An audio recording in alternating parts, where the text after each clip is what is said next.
우리에게 주시는 하나님 말씀은 잠언 13장 12절에서 25절입니다. 소망이 더디 이루어지면 그것이 마음을 상하게 하거니와 소원이 이루어지는 것은 곧 생명나무니라. 말씀을 멸시하는 자는 자기에게 패망을 이루고 계명을 두려워하는 자는 상을 받느니라. 지혜 있는 자의 교훈은 생명의 샘이니 사망의 그물에서 벗어나게 하느니라. 선한 지혜는 은혜를 베푸나 사악한 자의 길은 험하니라. 무릇 슬기로운 자는 지식으로 행하거니와 미련한 자는 자기의 미련한 것을 나타내느니라. 악한 사자는 재앙에 빠져도 충성된 사신은 양약이 되느니라. 훈계를 저버리는 자에게는 궁핍과 수욕이 이르거니와 경계를 받는 자는 존영을 받느니라. 소원을 성취하면 마음에 달아도 미련한 자는 악에서 떠나기를 싫어하느니라. 지혜로운 자와 동행하면 지혜를 얻고 미련한 자와 사귀면 해를 받느니라. 재앙은 죄인을 따르고 선한 보응은 의인에게 이르느니라. 선인은 그 산업을 자자손손에게 끼쳐도 죄인의 재물은 의인을 위하여 쌓이느니라. 가난한 자는 밭을 경작함으로 양식이 많아지거니와 불의로 말미암아 가산을 탕진하는 자가 있느니라. 매를 아끼는 자는 그의 자식을 미워함이라. 자식을 사랑하는 자는 근실이 징계하느니라. 의인은 포식하여도 악인의 배는 줄이느니라. 아멘. 임마누엘 칸트는 이런 말을 하였습니다. 과학은 정리된 지식이다. 그리고 지혜는 정리된 인생이다. 인생을 살아감에 있어서 여러 가지 지식을 쌓는 것도 중요하지만 지혜가 얼마나 중요한지를 잘 알려주는 말입니다. 잠언은 지혜가 무엇인지 알려주는 하나님의 말씀입니다. 여기서 잠언이 말하는 지혜는 그저 인생을 어떻게 잘 살아갈 수 있을지에 대한 처세술 정도가 아닙니다. 잠언은 하나님 안에서 그리스도인들이 어떠한 지혜로 살아가야 하는지를 말씀합니다. 잠언 1장 7절 말씀에 그 지혜의 핵심이 담겨 있습니다. 여호와를 경외하는 것이 지식의 근본이거늘 미련한 자는 지혜와 훈계를 멸시하느니라. 그렇습니다. 그리스도인으로 이 세상을 가장 지혜롭게 살아가는 그 근본은 바로 여호와를 경외하는 것입니다. 대조적으로 그리스도인으로 이 세상을 가장 미련하게 살아가는 근본은 바로 여호와의 말씀을 멸시하는 것입니다. 잠언 1장 7절의 이 대조는 잠언에서 계속해서 다루어지는 중요한 내용으로 오늘 본문에서도 강조되고 있습니다. 특별히 집중해서 볼 말씀은 13절입니다. 말씀을 멸시하는 자는 자기에게 패망을 이루고 계명을 두려워하는 자는 상을 받느니라.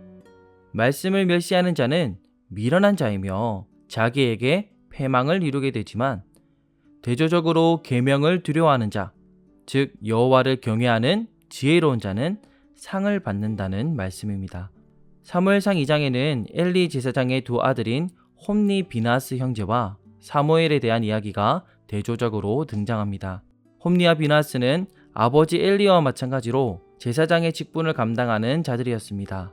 그러나 그들에 대하여 사무엘상 기자는 2장 12절에 이렇게 평가합니다. 엘리의 아들들은 행실이 나빠 여호와를 알지 못하더라. 히브리 원어를 잘 살려 문장을 더 분명하게 해석하면 엘리의 아들들은 여호와를 알지 못하였기에 행실이 나빴다는 뜻입니다. 홈니와 비나스는 여호와를 잘 알지 못했다라는 것은 무슨 뜻일까요? 말씀으로 자신을 계시하시는 하나님을 잘 알지 못했다는 것은 하나님의 말씀을 가까이 하지 않았거나 하나님의 말씀을 겉핥기로만 받아들였다는 것입니다.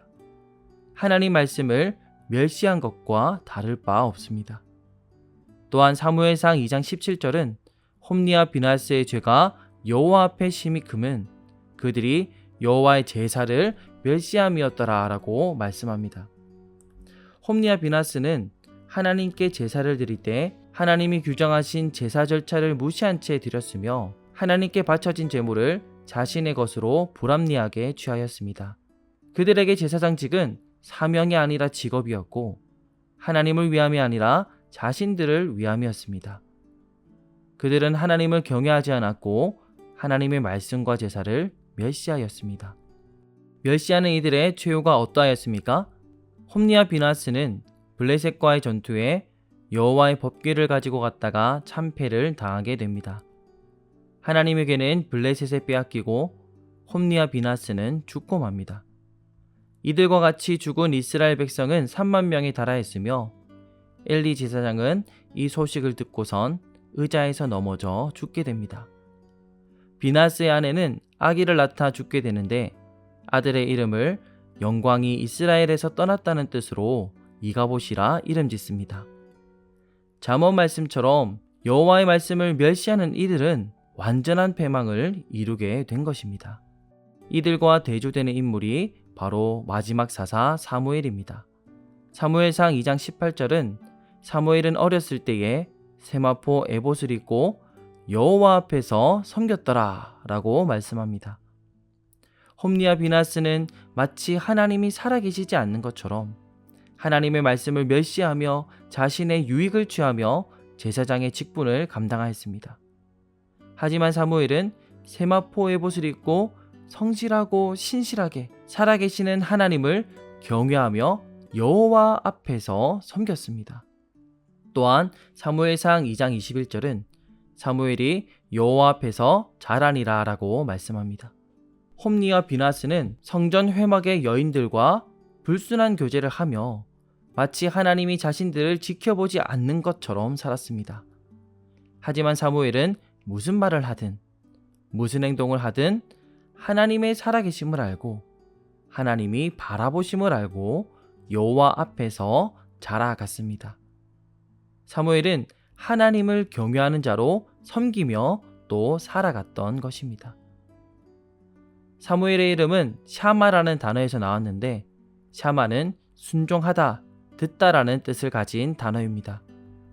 사무엘은 이름 그대로 하나님의 말씀을 귀 기울여 듣는 자였고 그 말씀에 순종하는 자였습니다. 사무엘상 3장에 하나님께서 자고 있는 어린 사무엘을 부르셨습니다. 사무엘은 처음 2번은 하나님이 부르신 줄 모르고 엘리를 찾아갔습니다. 그러나 3번째 하나님이 부르셨을 때 사무엘은 엘리의 가르침에 따라 하나님의 말씀 앞에 이렇게 응답합니다. 말씀하시옵소서 주의 종이 듣겠나이다. 사무엘은 종의 자세로 하나님의 말씀을 경청하며 온전히 순종하고자 자신을 낮춥니다. 그런 사무엘에게 하나님께서 어떻게 하셨을까요? 사무엘상 3장 19절 말씀입니다. 사무엘이 자라매 여호와께서 그와 함께 계셔서 그의 말이 하나도 땅에 떨어지지 않게 하시니. 아멘. 사무엘은 하나님의 말씀을 듣고 순종하며 하나님을 경외하는 삶을 살았습니다. 그랬더니 하나님께서는 그런 사무엘과 늘 함께하여 주셨습니다. 하나님 말씀에 순종하였더니 사무엘의 말이 하나도 땅에 떨어지지 않게 하셨습니다. 하나님의 능력이 사무엘의 능력이 된 것입니다. 참 지혜가 무엇일까요? 그리스도인인 우리가 어떻게 이 세상을 지혜롭게 살아갈 수 있을까요? 인생을 살아가는 데 있어 그리스도인의 참 능력은 어디에서 올까요? 답은 분명합니다. 하나님을 경외하는 것입니다. 하나님을 경외하는 자는 하나님이 함께 하십니다. 하나님 말씀에 순종하는 자는 하나님의 지혜와 능력을 누리게 됩니다. 고린도전서 1장 25절은 하나님의 어리석음이 사람보다 지혜롭고 하나님의 약하심이 사람보다 강하니라 라고 말씀합니다. 내가 시험을 푸는 것보다 시험 문제 출제자가 문제를 더 잘 풀듯이 내가 내 힘으로 이 세상을 살아가는 것보다 이 세상을 창조하신 하나님이 나와 함께 하시고 하나님이 말씀하시는 대로 순종하며 살아가는 것이 더 지혜로운 것입니다. 홈리와 비나스가 제사장의 자리에서 자신의 방법으로 자신의 유익을 추구하며 얻은 것은 하나님을 경외하는 사무엘이 얻은 것에 비해 아무것도 아니지요. 사무엘은 하나님의 함께 하심을 얻었고 사무엘이 하는 말은 하나님께서 그대로 이루어지게 하셨습니다. 오늘 우리가 살아가는 하루, 내 힘과 지혜로 사는 것보다 하나님을 경외하며 하나님의 말씀대로 사는 것이 우리에게 가장 지혜로운 하루가 됩니다. 본문 14절은 지혜 있는 자의 교훈은 생명의 셈이니 사망의 그물에서 벗어나게 하느니라 라고 말씀합니다. 오늘도 참 지혜이신 하나님을 경외하며 하나님의 말씀에 순종함으로 우리와 함께 하시는 하나님의 능력과 하나님의 지혜를 누리는 생명생이 넘쳐 흐르는 지혜로운 하루 되시길 예수님의 이름으로 축복합니다. 우리 함께 말씀을 기억하시며 이렇게 기도하면 좋겠습니다.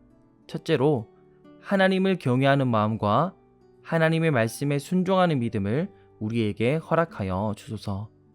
둘째로 하나님의 말씀을 멸시하며 살아가는 자들이 참 지혜이신 예수 그리스도를 만나 구원을 누리게 하소서. 이렇게 기도하시기 바랍니다.